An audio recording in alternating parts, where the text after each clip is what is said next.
Dzień dobry. Dzisiaj odcinek pozornie z bagażnika. Będzie krótko i na temat, czyli jak latać bezpiecznie, oczywiście, ale bezstresowo, płatowcem. I odpowiedź na to pytanie jest jedna. Używać stabilizacji. Stabilizacje są w zasadzie albo wbudowane w odbiorniki, albo jako oddzielne urządzenia. No już jak to woli. Co daje stabilizacja? No powoduje, że samolot sam w jakimś zakresie wyrównuje lot, ewentualnie trzyma kurs, kierunek.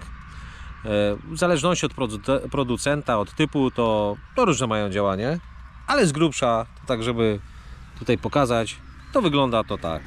Mamy samolot i on jest tutaj w trybie, nazwijmy to, w manualnym. Teraz sprawdźmy silnik wyłączony, powierzchnie pracują, ok. I jesteśmy w Acro Mode, czyli sterowanie manualne. Ruszamy samolotem, nic się nie dzieje, nic tutaj się nam powierzchnie nie wychylają, nic się nie dzieje, nic nie słychać. Ok. Drugi tryb stabilizacji. W tym trybie, w razie jakby coś się działo, tutaj za bardzo tego nie będzie widać, ale słychać, odpracowują serwa. One wspierają pilota. No jest jeszcze jeden tryb, jest to tryb stabilizacji, w którym, jeżeli dojdzie do przechylenia samolotu, to dopóki nie powróci do poziomu, to te stery cały czas są wychylone. Powierzchnie sterowe są wychylone. To samo w drugą stronę, podobnie ze sterem wysokości. No tutaj troszeczkę mniej to będzie widać. No i w ten sposób, używając stabilizatora, latanie może być jak pływanie. Zapasowa bateria do kieszeni, aparatura na uwięź. A może jeszcze nie teraz. Pójdziemy tak. Wiatr wieje. Gdzie tu jest moje kontrolne flagi? Nie widać. Stąd nie widać. Wiatr wieje. Idziemy. O, tu jakieś prace się odbywały. W zasadzie nie jest przyjemnie. No i przyznam, że to jest moje drugie podejście, bo dzisiaj chciałem zrobić wcześniej ten film, no niestety nie było mi dane z przyczyn różnych. I okazało się, w sumie dla mnie to też jest nowy system, jeszcze wdrażam się w ten system, że najlepiej to lata mi się w trybie stabilizacji. I w trybie stabilizacji start, choć będzie trochę krótki, bo widzę, krzaki nam zaczynają tutaj odbijać, a będzie on wyglądał tak.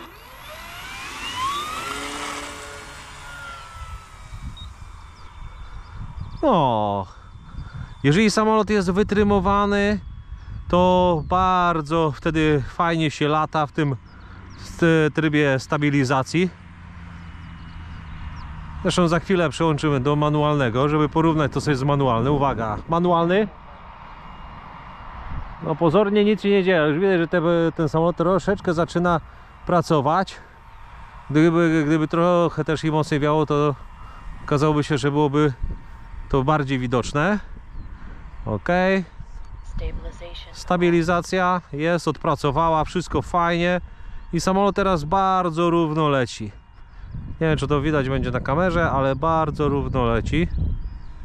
Zmniejszymy mu trochę gaz i damy auto level, chociaż tu co różne rzeczy mogą się wydarzyć.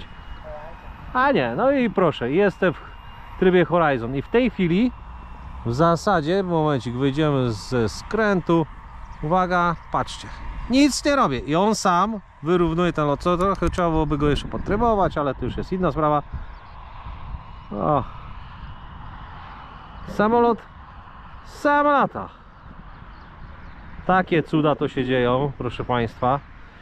Przy czym w tym trybie ja już zauważyłem, że trzeba od czasu do czasu tą kalibrację sprawdzić, zweryfikować. Ok. No to jeszcze lądowanie. Tryb stabilizacji. Sobie zawrócimy. Zmniejszenie prędkości. Zawracamy.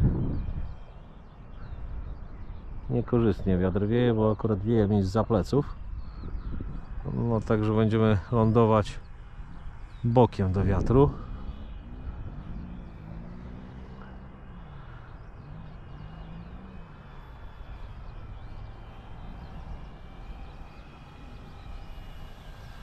I podejście. No, spróbujemy. Bardzo fajne lądowanie. Ja uwielbiam tutaj latać i uwielbiam tutaj lądować, bo ta trawa wyhamowuje dość szybko ten samolot i nie ma większych emocji związanych z odbijaniem, podskakiwaniem. Co prawda, jak tutaj już ta zieleń odbije, to też wtedy zmienia się sytuacja. Natomiast na tą chwilę to właśnie jest najfajniejsza pora roku i ta trawa najfajniejszą długość ma. Dziękuję.